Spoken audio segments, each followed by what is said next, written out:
అద్వితీయ దేవుని నామానికి మహిమ కలుగును గాక. వాక్యోదయ కార్యక్రమాన్ని వీక్షిస్తున్న మా ప్రియులకు ప్రత్యేక వందనాలు తెలియజేస్తూ ఉన్నాం. పాపం వల్ల వచ్చు జీతం రోగమని, రోగం వల్ల వచ్చే జీతం మరణమని, మరణం వల్ల వచ్చే జీతం నరకమని పరిశుద్ధ గ్రంథం ద్వారా మనం గ్రహించగలుగుతాం. ఇజ్రాయిల్లో దేవాతి దేవుని బిడ్డలుగా పరిశుద్ధ జీవితాన్ని కలిగి వారి సాక్ష్యం ద్వారా ప్రపంచాన్ని ప్రభుదారి తీసుకురావాల్సిన ధన్యత, బాధ్యత కలిగిన వారు ఏ రోజు కూడా దేవుని దర్శనాన్ని వారు అర్థం చేసుకోలేకపోయారు.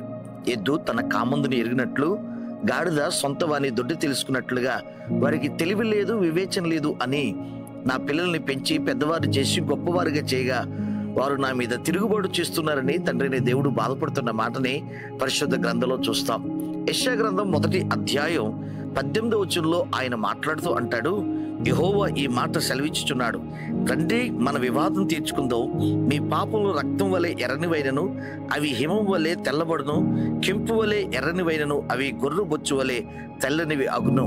అవును ప్రియులారా, మన పాపం నుండి మనం ప్రాయశ్చిత్తం పొంది పశ్చాత్తాపం ద్వారా విడుదల, విమోచన పొందకపోతే దేవుడిచ్చే విశ్రాంతిని, తర్వాత మరణానంతరం పొందేటువంటి దైవ విశ్రాంతిని అనుభవించడానికి అనర్హులైపోతాం. పాపం 2 విధాలుగా ఉందని, 2 రకాలుగా ఉంది అనే విషయాన్ని పరిశుద్ధ గ్రంథం చాలా స్పష్టంగా తెలియజేసింది. మీ పాపం రక్తం వలె ఎర్రనిగా ఉన్నా, మీ పాపం కెంపు వలె ఎర్రనిగా ఉన్నా నేను కడిగి శుద్ధి చేస్తానని ప్రభు రమ్మంటున్నాడు. రండి మన వివాదం తీర్చుకుందాం అంటూ ప్రభు ఇస్తున్న ఈ పిలుపులో రక్తం లాంటి పాపం, రక్తం నెలతో కడుక్కుంటే శుద్ధి అయిపోద్ది, కానీ కెంపుని ఎంత కడిగినా ఇంకా ఎర్రగానే వదుంటది. ఎన్ని ముక్కలు చేసినా, ఎంతలా కడిగినా రక్తం కెంపుగానే కనబడతా ఉంటుంది.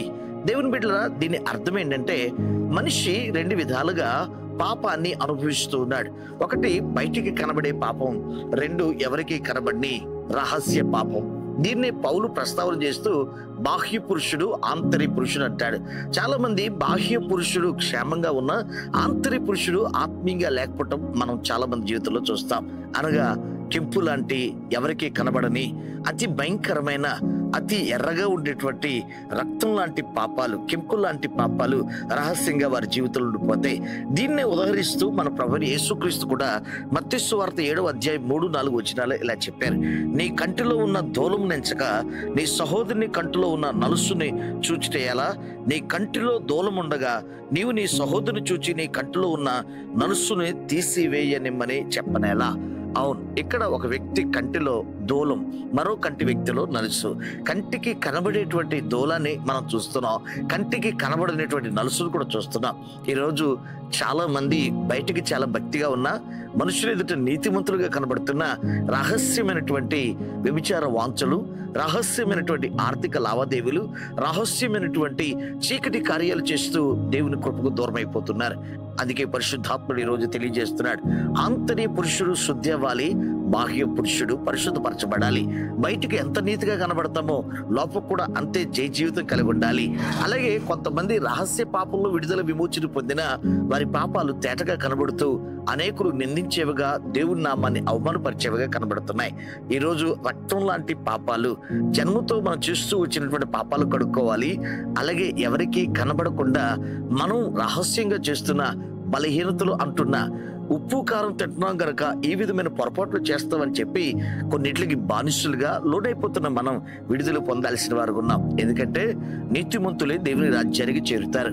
ఇంకా ప్రభుని నమ్ముకుని ఆ పరిశుద్ధతను అనుభవించకుండా, జీవితాన్ని కలిగి ఉండకుండా పాప దాస్యానికి లోనే శాపాన్ని అనుభవించకూడదని పరిశుద్ధాత్ముడు ఈ మాట మీకు తెలియజేస్తున్నాడు. మీ పాపాలు రక్తం వలె ఉన్నా, మీ పాపాలు కెంపు వలె ఉన్నా, మీ పాపాలు బయటికి కనబడుతూ రహస్యంగా కొన్ని పాపాలు మీరు కలిగి ఉన్న, రెండిటి నుండి విడుదల పొందాలని ప్రభు తెలియజేస్తున్నాడు. నలుసు నుండి విడుదల లేకపోయినా, దూరం నుండి విడుదల లేకపోయినా తేటగా ప్రభుని చూడలేం, తేటగా ఏది మనం అనుభవించలేం. కాబట్టి పరిశుద్ధాత్మ దేవుడు మనతో మాట్లాడుతున్నాడు. మనం ఈ రోజు రక్తం లాంటి పాపాలు కడుక్కోవాలి. రహస్యంగా ఎవరికి కనబడని జీవితాన్ని నాశనం చేసి, ఆత్మకు దూరం చేసి, వాక్య ప్రత్యక్షత అనుభవించకుండా మన జీవితాన్ని నష్టపరిచే కెంపు లాంటి పాపాలకు కూడా దూరంగా ఉండాలి. కనుక పరిశుద్ధాత్మ ద్వారా రహస్య, బహిరంగ పాప క్షమాపణ పొంది జయ జీవితాన్ని అనుభవించే కృప పరిశుద్ధాత్మ దేవుడు మెండుగా మీకు అనుగ్రహించును గాక. ఆమేన్.